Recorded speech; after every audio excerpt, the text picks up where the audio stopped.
You ever have one of those mornings where you wake up with your mane stuck to your face and your tongue hanging out, and you think, wow, I'm supposed to be the king, but I look like I lost a fight with a cactus? That's me every single sunrise in the savannah. They call me the king of the jungle, but there is no jungle here. Just grass, dust, and animals that either run away or annoy me. Whoever came up with that title clearly never lived here. Anyway, today I thought I'd share something important, the real life of a lion. The truth they don't show you in those fancy documentaries with dramatic music. You know, the ones that make us look all majestic and serious, while in reality, I'm just trying not to trip over a rock. So let's start with my morning routine.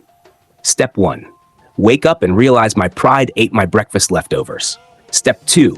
Glare at everyone until they pretend to be asleep. Step 3. Stretch dramatically like I'm in slow motion. But really, I'm just trying to crack my back. You think being king means I get the best spot in the shade? Nope. Last week, a cub stole it, sat on my tail, and looked me dead in the eye like, "What are you gonna do about it, old man?" Kids these days. No respect for royalty. Anyway, after I get up, I usually take a walk around my territory. You know, just to show everyone I'm still in charge. But every time I do, there's some new drama. The zebras gossiping, the hyenas giggling, and the elephants blocking the water hole again. You'd think the savannah was peaceful, but it's like a reality show out here, keeping up with the carnivores. Let's talk about the zebras first. Oh, the walking barcodes.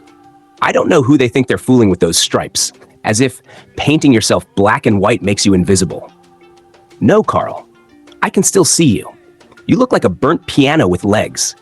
And don't even get me started on how dramatic they are. You chase one for 5 seconds, and they act like it's the end of the world. Screaming, running in circles, making dust clouds like they're auditioning for a storm commercial. Then they'll tell everyone how they barely escaped death. Please, I tripped on a stick. You're welcome. And those hyenas. Oh, those laugh track nightmares. They don't hunt, they don't plan, they just wait for me to do the work. I catch something, drag it half a mile, and here they come, all giggles and bad breath. Ha! You gonna finish that? Yes, I'm gonna finish that, Janet. Back off. I tried roaring at them once, but they just laughed harder. I swear their whole species runs on sarcasm. One even told me, "You look tired, Your Majesty." Of course I look tired. I chase my food for a living. You think I have time for a spa day? Now elephants, big, powerful, emotional elephants. You can't mess with them unless you want to be a pancake. But man, they gossip worse than the zebras. You ever see two elephants meet? They start hugging trunks, whispering stuff, probably about us. Oh, did you see Leo yesterday? His roar cracked. Yeah, thanks, Brenda. I'm going through things, and they're always blocking the water holes like they own the place. I come to drink, and they look at me like, access denied. Small fry? Small fry? You weigh 4 tons and eat leaves. Relax. Oh, and the giraffes. You know what's funny? They act all elegant and calm, but they're the most awkward things alive. Long legs, long necks, tiny heads. They look like someone stretched a horse for fun. And when they run, it's like watching Wi-Fi ag in real life. I chased one once, and it looked like it was buffering. But don't let the silliness fool you. One kick from those legs, and you'll wake up in another postcode.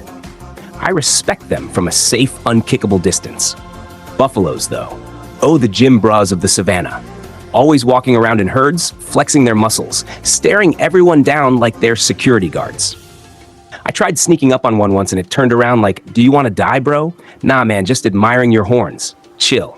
But seriously, buffaloes are built like tanks. You bite one and it looks at you like you just tickled it. I'll stick to warthogs. Thanks. Speaking of warthogs, now that's a snack. Short, fast, and full of flavor. But you know what the problem is? They scream. Loudly, like unnecessarily loudly. You jump out of a bush and suddenly it's "Ree!" echoing through the entire savannah. Thanks for the heads up, buddy. Now every antelope within 10 miles knows I'm hunting. But they do taste good. Bit chewy, but worth the effort. And monkeys, the devil's little pranksters. They're like the toddlers of the wild. Always throwing things, always laughing, always stealing stuff that isn't theirs. One stole my tail tuft once. My tail tuft. Do you know how embarrassing it is to walk around looking like a bad haircut?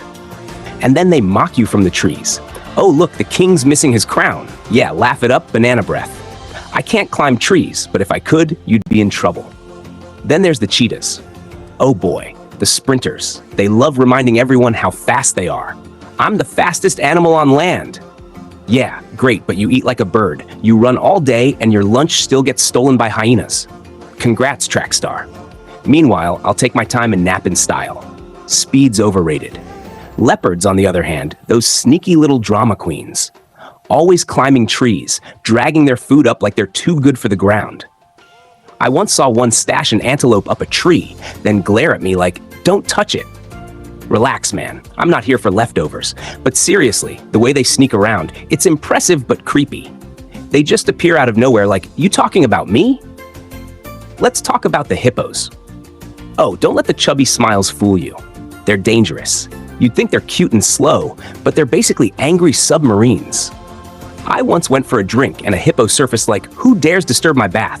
I ran. Fast. My dignity? Gone. But my life? Intact. Those things bite crocodiles in half for fun. No thank you. Speaking of crocodiles, the sneaky water logs. They just sit there pretending to be part of the scenery until bam, you're missing a leg. I don't mess with water anymore. Every time I see one, it smiles like, "Come closer." No, sir, I value my limbs. I'll drink from puddles if I have to. And ostriches. Don't even start. You ever see one up close? They're just big chickens with anger issues.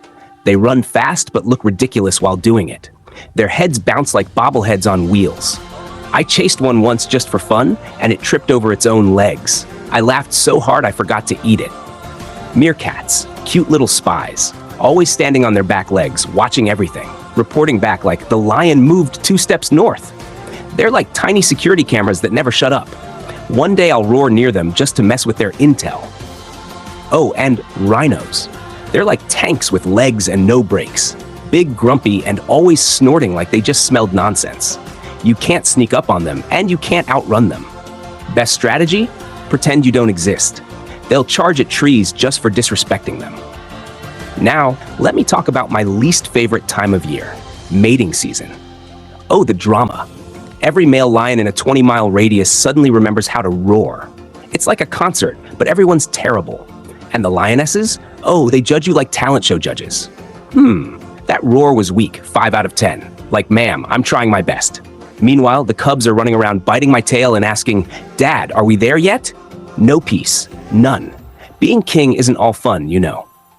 You've got to mark territory, deal with freeloaders, and roar just to remind everyone you're still in charge. The other day, I tried to take a nap, and a hyena stole my spot. I roared, it laughed, and I just walked away. Sometimes the crown's heavy, my friend. But I'll tell you this, the Savanna, for all its chaos, is home. The sunsets here? Beautiful. When the sky turns gold and the grass waves like an ocean, even the annoying zebras look kind of majestic.